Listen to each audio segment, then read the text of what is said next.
Hey everyone, कैसे हो सभी? होप सभी बढ़िया होंगे, बढ़िया से प्रिपरेशन चल रही होगी। So guys, welcome back to the channel. इस वीडियो में हम बात करने वाले NICLAO की जो लास्ट फ्यू डेज स्ट्रेटजी उसके बारे में। एग्जाम स्केड्यूल है 4 मार्च को, एक ही शिफ्ट है जितना अभी तक मुझे अपडेट मिला है, और पोल वगैरह जो भी मैंने कंडक्ट करवाए उसके अकॉर्डिंग तो 3:30 की शिफ्ट है। तो वीडियो को लास्ट तक देखना है क्योंकि आपकी डिमांड पर ही वीडियो आया है। ठीक है, अगर आप इस तरीके से इन 3 दिनों को मैनेज करते हो तो आप बहुत अच्छे से अपने एग्जाम को दे करके आओगे, चाहे आपका पहला ही एग्जाम क्यों ना हो। ठीक है, चलिए बात करते हैं। सबसे पहली चीज़ हमको एग्जाम लेवल है कि एग्जाम लेवल कैसा आएगा। तो RRB PO और IBPS PO जो है ना, उसके बीच का एग्ज़ाम रहेगा। हालांकि इंश्योरेंस के एग्ज़ाम बहुत ज़्यादा फ्लक्चुएशन नहीं होती उसके अंदर, या फिर आपको काफ़ी ज़्यादा मतलब ऐसा नहीं देखने को मिलेगा कि जिसमें SBI जैसा कि उसमें शिफ्ट में फ़र्क आ गया। नहीं, यहाँ तो शिफ्ट भी एक ही है। तो पेपर का लेवल जो रहता है वो ईजियर साइड पे ज़्यादा रहता है। स्टिल थोड़ा रिस्क नहीं लेंगे, आपको मॉक जो है देने हैं, उससे आपको आइडिया लग जाएगा। बट मैं आपको बताती हूँ RRB PO लेवल जहाँ तक ये रहना चाहिए, बट अगर उससे थोड़ा अप गया तो IBPS PO और RRB PO के बीच रहेगा। प्रीवियस ईयर पेपर मैंने टेलीग्राम में डाल दिए हैं, जुड़े हुए नहीं है टेलीग्राम में तो लिंक है डिस्क्रिप्शन में, अभी जुड़ जाना। ठीक है, बात करते हैं यहाँ पे कि करना क्या क्या है।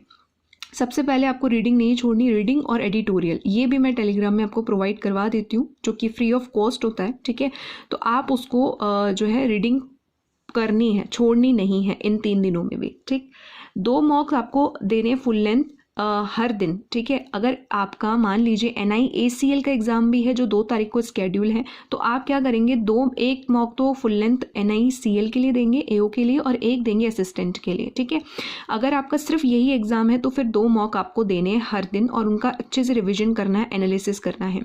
अगर आप ऑलरेडी 5 से 6 मॉक्स दे चुके हो, या मान लीजिए कि ऑलमोस्ट इन दिनों में मिलाकर के आपके 5-6 मॉक्स हो रहे हैं, कोई दिक्कत नहीं है, बहुत बढ़िया रेशो जा रहा है। ठीक है, फिर उसके बाद में आपको क्या करना है, सेक्शनल मॉक लगाने। अब आप बोलोगे सेक्शनल मॉक तो अवेलेबल नहीं है, उस केस में आप क्या कर सकते हो, PO लेवल के लगा सकते हो, जैसे RRB वगैरह के हैं, या बेटर रहेगा IBPS PO या क्लर्क वगैरह के अगर आप लगा के जाओगे तो आपकी प्रैक्टिस रहेगी बस, क्योंकि ये एक मीडियम है प्रैक्टिस का। जो टेस्ट सीरीज है उसके बाद में अपने को ऐसा नहीं लगता है कि यार अपन कुछ पढ़ के नहीं आए हैं, है ना। तो थोड़ा सा इस चीज़ को ध्यान रखें। अभी कुछ भी नहीं किया है, कोई भी एग्जाम की वजह से, इंटरव्यूज़ हैं या फिर आपके मेंस थे या कुछ भी, तब भी अगर आप इतना करके जाओगे तो कॉन्फिडेंट रहोगे एग्जाम में। तो जैसे फॉर एग्जाम्पल आज 1 तारीख है तो क्वांट और रीजनिंग का सेक्शनल लगा लिया, 2 तारीख को क्वांट और इंग्लिश का लगा लिया, 3 तारीख को इंग्लिश और रीजनिंग का लगा लिया आपने। ठीक है, तो होगा क्या इस केस में कि आपके जो है 2-2 मॉक सेक्शनल भी तैयार हो जाएंगे।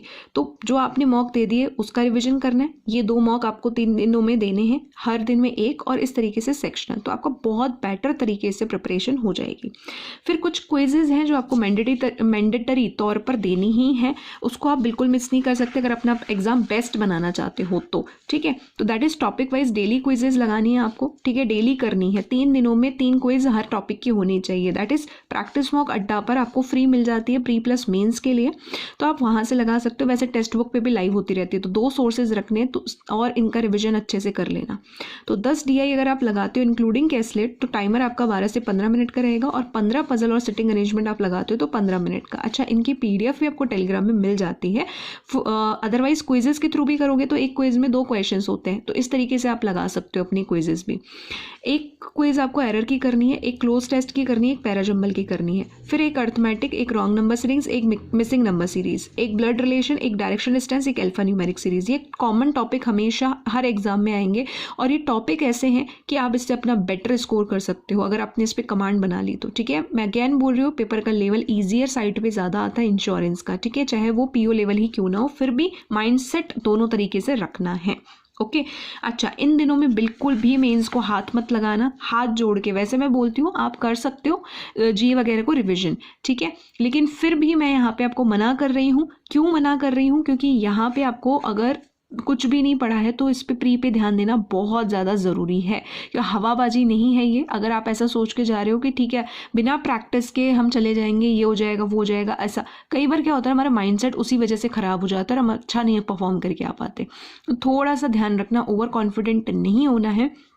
पॉजिटिव एटीट्यूड रखोगे ना, ज़्यादा नहीं सोचोगे और अपना बेस्ट दोगे कि बेस्ट से बेस्ट देना है जितना। अगर आपके मॉक में 80 आ रहे हैं तो आपको कोशिश करनी है वहाँ पे 90 करने की, यहाँ 75 आ रहे हैं तो वहाँ आपको 80 करने की। तो मतलब बेस्ट दोगे ना तो सच में आपके एग्ज़ाम निकलने के चांसेस बहुत हाई हो जाते हैं। तो इन दिनों में आपको बस इसी तरीके से मैनेज करना है। NIACL असिस्टेंट के लिए एक टू डू लिस्ट मैंने वॉइस नोट के थ्रू टेलीग्राम में डाल दी, आप सुनना चाहते हो तो सुन सकते हो। लास्ट मिनट टिप्स को बिल्कुल भी मिस मत करना, क्योंकि वो सबसे ज़्यादा इंपॉर्टेंट है। अगर पहली बार एग्जाम देने जा रहे हो तो बहुत ज़्यादा इंपॉर्टेंट है, ठीक है। तो चलिए जुड़ जाइए टेलीग्राम के अंदर। इस वीडियो में इतना ही। वीडियो इन्फॉर्मेटिव लगती है तो don't forget to like share and subscribe for more informative videos. Till then take care, bye bye and good luck.